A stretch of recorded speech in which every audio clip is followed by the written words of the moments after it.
আচ্ছা, একটু সত্যি করে বলুন তো, আপনার সাথে কি এমনটা কখনো হয়েছে?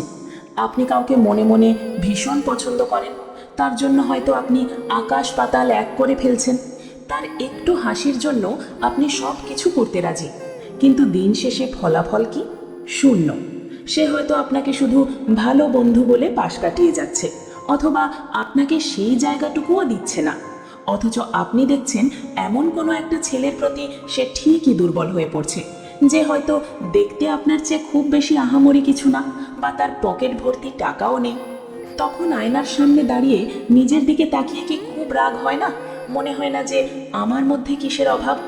ভাই, সমস্যাটা আপনার চেহারা বা পকেটে নয়, সমস্যাটা আসলে মনস্তত্ত্ব বোঝার ভুলে।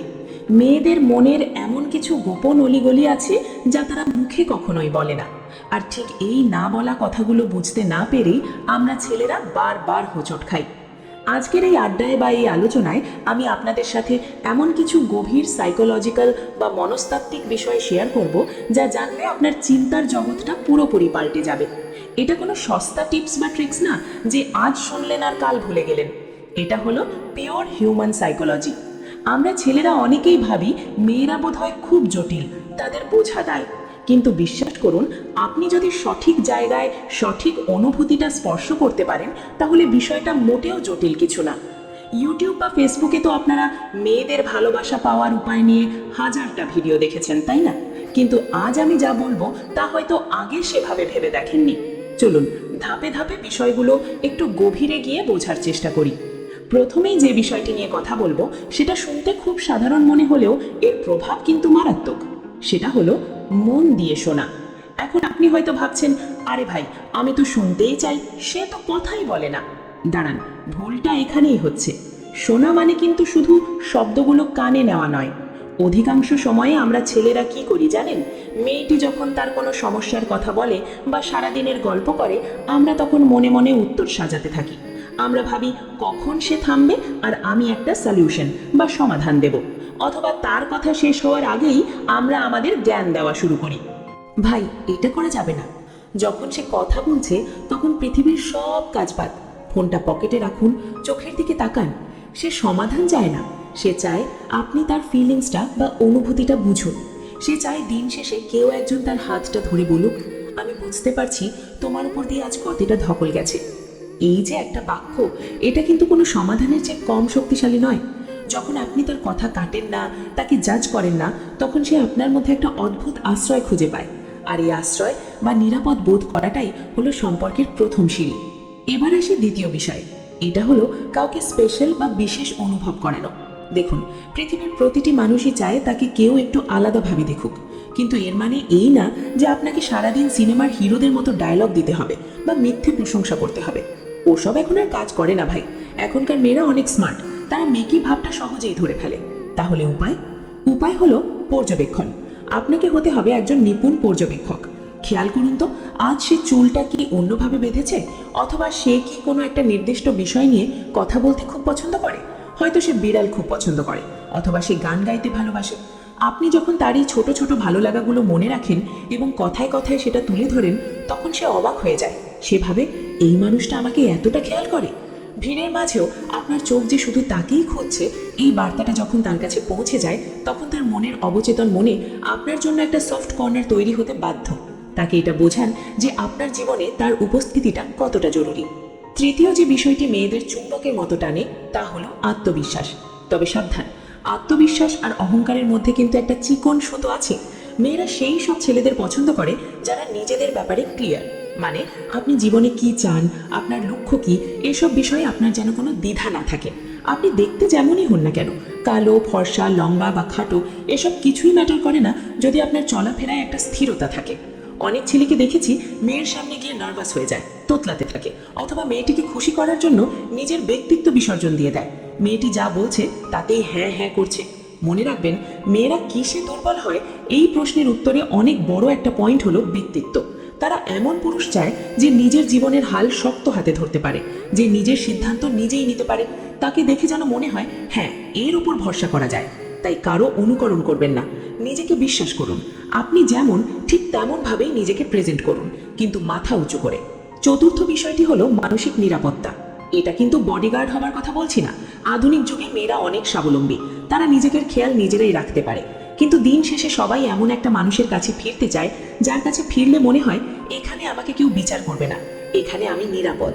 সে হয়তো বাইরে খুব শক্তপোক্ত, খুব প্রফেশনাল, কিন্তু আপনার কাছে এসে সে যেন তার সেই খোলসটা ছেড়ে বেরিয়ে আসতে পারে, তার ভেতরের শিশুটাকে বের করে আনতে পারে।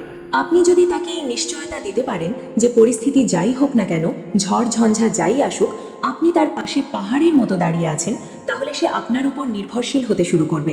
তাকে বোঝাতে হবে যে আপনার কাছে সে তার আসল রূপটা প্রকাশ করতে পারে। তার মেকআপ ছাড়া চেহারা, তার এলোমেলো চুল, তার অদ্ভুত সব অভ্যাস, সবকিছুই আপনি ভালোবেসে গ্রহণ করবেন।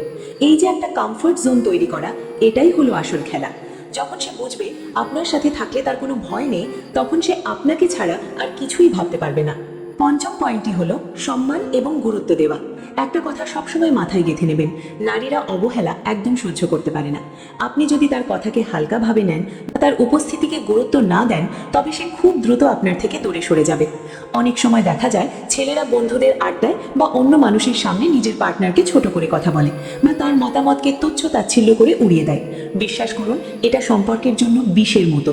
তাকে দেখান যে আপনি তাকে একজন মানুষ হিসেবে কতটা সম্মান করেন। তার স্বপ্ন, তার ক্যারিয়ার, তার ভালো লাগা, এগুলো আপনার কাছে সমান গুরুত্বপূর্ণ। যখন কোনো বড় সিদ্ধান্ত নেবেন, তার সাথে আলোচনা করুন। তাকে এটা বোঝাতে দিন যে আপনি তাকে শুধু প্রেমিকা বা স্ত্রী হিসেবে নয়, বরং একজন পার্টনার বা সমান অংশীদার হিসেবে দেখেন। যেখানে সম্মান নেই, সেখানে ভালোবাসা বেশিক্ষণ টিকতে পারে না। সম্মান হলো ভালোবাসার অক্সিজেন। ষষ্ঠ যে বিষয়টি নিয়ে কথা বলবো, সেটি হলো ইমোশন বা আবেগকে বোঝা। এটা অনেক ছেলের কাছেই কঠিন মনে হয়। মেয়েদের মুড অনেক সময় দ্রুত পরিবর্তন হয়। এই হয়তো হাসছে, আবার পরক্ষণেই হয়তো কোনো কারণে মন খারাপ করে বসে আছে। অনেক ছেলে এই জিনিসটা নিতে পারে না, তারা বিরক্ত হয়, রেগে যায়, বলে তোমার তো সব সময় নাটক। কিন্তু আপনি যদি বুদ্ধিমান হন, তবে আপনি এখানে ধৈর্য ধরবেন। আপনারা অনেকেই হয়তো গুগলে বা ইউটিউবে মেয়েদের ইমপ্রেস করার উপায় খুঁজছেন, কিন্তু আসল ইমপ্রেশন তৈরি হয় তখন যখন আপনি তার খারাপ সময়েও শান্ত থাকেন। যখন সে রেগে আছে বা মন খারাপ করে আছে, তখন তার সাথে তর্কে জড়াবেন না। তাকে লজিক দিয়ে বোঝানোর চেষ্টা করবেন না যে সে ভুল করছে। ইমোশনের কাছে লজিক খাটে না। তখন শুধু তার পাশে চুপচাপ থাকুন। তাকে বুঝতে দিন যে তার এই ইমোশনাল ঝড়ের মাঝেও আপনি বিরক্ত হচ্ছেন না। আপনি তার এই মুড সুইং বা আবেগের ঝড়কে হ্যান্ডেল করতে পারেন। যখন একজন নারী দেখে যে তার সবচেয়ে খারাপ সময়েও পুরুষটি স্থির আছে এবং তাকে আগলে রাখছে, তখন সে সেই পুরুষের প্রেমে গভীরভাবে পড়ে যায়। সে তখন আপনাকে শুধু ভালোবাসবে না, আপনাকে শ্রদ্ধাও করবে। সপ্তম পয়েন্ট হলো সততা। শুনতে খুব পুরনো দিনের কথা মনে হতে পারে, তাই না? মনে হতে পারে আজকাল কি আর সততার দাম আছে? কিন্তু বিশ্বাস করুন, এটাই ভিত্তি। মেয়েরা মিথ্যেবাদী বা ভান করা ছেলেদের খুব সহজেই ধরে ফেলে। তাদের একটা সিক্সথ সেন্স বা ষষ্ঠ ইন্দ্রিয় থাকে, যা ছেলেদের চেয়ে অনেক প্রখর। আপনি যদি নিজেকে হিরো সাজাতে গিয়ে বাড়িয়ে বাড়িয়ে কথা বলেন, নিজের সম্পর্কে মিথ্যে গল্প ফাঁদেন, তবে প্রথম দিকে হয়তো সে ইমপ্রেস হবে, কিন্তু পরে যখন আসল সত্য সামনে আসবে, তখন ঘৃণা ছাড়া আর কিছু জুটবে না। তাই আপনি যা ঠিক তাই থাকুন।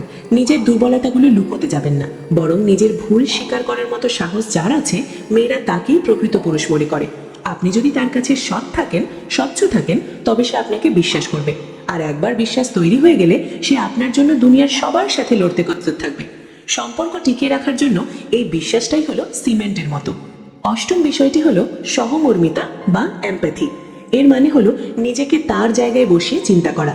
সে যখন কোনো সমস্যার কথা বলে, তখন আমাদের ছেলেদের স্বভাব হলো ধূপধাপ সমাধান দিয়ে দেওয়া। আমরা ভাবি সমস্যা যখন আছে সমাধান করলেই তো শেষ, কিন্তু সে সবসময় সমাধান চায় না। সে চায় আপনি তার কষ্টটা অনুভব করুন, তার দৃষ্টিকোণ থেকে পৃথিবীটাকে দেখার চেষ্টা করুন। তাকে বলুন, আমি বুঝতে পারছি তোমার কতটা খারাপ লাগছে। শুধু এইটুকু কথা জাদুর মতো কাজ করে। সে তখন ভাববে এই লোকটা আমাকে বোঝে। আর যে মানুষটা তাকে বোঝে, তার চেয়ে আপন আর কি হতে পারে? একজন সহমর্মী পুরুষ সম্পর্ককে অনেক গভীর স্তরে নিয়ে যেতে পারে। শুধু আমি তোমাকে ভালোবাসি বলাটাই সব নয়, আমি তোমাকে বুঝি এটা বলা এবং কাজে প্রমাণ করাটা আরো বেশি জরুরি। নবম পয়েন্টটি খুব জরুরি, বিশেষ করে আজকের যুগে। সেটা হলো গোপনীয়তা রক্ষা করা।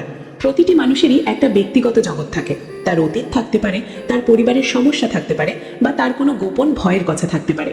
সে যদি বিশ্বাস করে আপনাকে কিছু বলে, আর আপনি যদি সেটা নিয়ে বন্ধুদের সাথে হাসাহাসি করেন বা অন্য কাউকে বলে দেন, তবে সম্পর্ক ওখানেই শেষ। আপনাকে হতে হবে তার সবচেয়ে বড় বিশ্বাসের জায়গা। সে যেন জানে আপনার পেটে কথা হজম হয়। সে যেন নিশ্চিন্তে তার মনের সব অন্ধকার দিকগুলো আপনার সামনে খুলে ধরতে পারে। এছাড়া তাকে তার স্পেস দিন। সবসময় তাকে মেসেজ করে বা ফোন করে বিরক্ত করবেন না। কোথায় আছো, কার সাথে আছো, অনলাইনে কেন আসছো না, এই ধরনের জেরা করবেন না। তারও একটা জীবন আছে, তারও বন্ধু আছে। যখন আপনি তার প্রাইভেসিকে সম্মান করবেন এবং তাকে একটু শ্বাস ফেলার সুযোগ দেবেন, তখন সে আপনার প্রতি আরও বেশি টান অনুভব করবে। কারণ সে বুঝবে আপনি তাকে বন্দি করতে চাইছেন না, বরং আপনি তাকে মুক্ত রেখেও ভালোবাসতে জানেন। এবং শেষ অর্থাৎ দশম পয়েন্টটি হলো ধৈর্য। রোম যেমন একদিনে তৈরি হয়নি, তেমনি কারো মনে জায়গা করে নেওয়াটাও একদিনের কাজ না। আপনি আজই কিছু একটা করলেন আর কালই সে আপনার প্রেমে পড়ে যাবে, এমনটা ভাবলে ভুল করবেন। সম্পর্ক তৈরির ক্ষেত্রে তাড়াহুড়ো করাটা সবচেয়ে বড় বোকামি। তাকে সময় দিন, তাকে আপনার সাথে অভ্যস্ত হতে দিন। আপনি যখন ধৈর্য ধরে তার পাশে থাকবেন, তার ভালো মন্দ সব সময় তাকে সাপোর্ট দেবে, কোনো কিছু পাওয়ার আশা না করে, তখন সে আপনার ভালোবাসার গভীরতা বুঝতে পারবে। মেয়েরা সেই সব ছেলেদের পছন্দ করে যারা দীর্ঘমেয়াদী চিন্তা করে, যারা হুটহাট সিদ্ধান্ত নেয় না। আপনার এই স্থিরতা এবং ধৈর্য প্রমাণ করে যে আপনি তার জন্য কতটা সিরিয়াস। বন্ধুরা, এই যে 10টি বিষয়ের কথা বললাম, এগুলো কোনো ম্যাজিক নয়, এগুলো হলো মানুষের মনের গভীরের চাওয়া। নারীরা চায় এমন একজন পুরুষ যে তাকে শুধু শরীর দিয়ে নয়, বরং মন দিয়ে ভালোবাসবে, যে তাকে সম্মান করবে, নিরাপত্তা দেবে এবং তার সবটুকু গ্রহণ করবে। আপনি যদি নিজেকে এভাবে গড়ে তুলতে পারেন, তবে বিশ্বাস করুন, আপনাকে আর মেয়েদের পেছনে ছুটতে হবে না, বরং তারাই আপনার জীবনে আসার জন্য অপেক্ষা করবে। নিজেকে প্রশ্ন করুন, আপনি কি সেই পুরুষ হতে পেরেছেন? যদি না হয়ে থাকেন, তবে আজ থেকেই শুরু করুন। ছোট ছোট পরিবর্তন আনুন নিজের আচরণে। দেখবেন, শুধু প্রেমিকা নয়, আপনার মা, বোন এবং আশেপাশের সকল নারীর সাথে আপনার সম্পর্ক কত সুন্দর হয়ে উঠছে। সম্পর্কগুলো তখন আর বোঝা মনে হবে না, বরং জীবনের শক্তি হয়ে উঠবে। আশা করি আজকের এই আলোচনা আপনাদের অনেক উপকারে আসবে এবং চিন্তার জগৎকে একটু হলেও নাড়া দেবে। ভিডিওটি কেমন লাগলো তা কমেন্ট করে অবশ্যই জানাবেন। আপনাদের মতামত আমার কাছে খুব মূল্যবান। আর হ্যাঁ, ভিডিওর শুরুতে যেমন বলেছিলাম, আপনার যদি মনে হয় এই কথাগুলো আপনার জীবনে কোনো ভ্যালু অ্যাড করেছে বা নতুন কিছু শিখতে পেরেছেন, তাহলে অবশ্যই ভিডিওটিতে একটি লাইক দিন। আর আপনি যদি আমার চ্যানেলে নতুন হয়ে থাকেন, তবে এক্ষুনি সাবস্ক্রাইব করে বেল আইকনটি প্রেস করে দিন, যাতে আমাদের পরবর্তী আড্ডাগুলো আপনি মিস না করেন। মনে রাখবেন, আমরা এখানে জীবনের জটিল বিষয়গুলো এভাবেই সহজ করে আপনাদের সামনে তুলে ধরি, যাতে আমরা সবাই মিলে একটু ভালো থাকতে পারি। ভালো থাকবেন, নিজের খেয়াল রাখবেন। দেখা হবে পরের ভিডিওতে। ততক্ষণ পর্যন্ত বিদায়।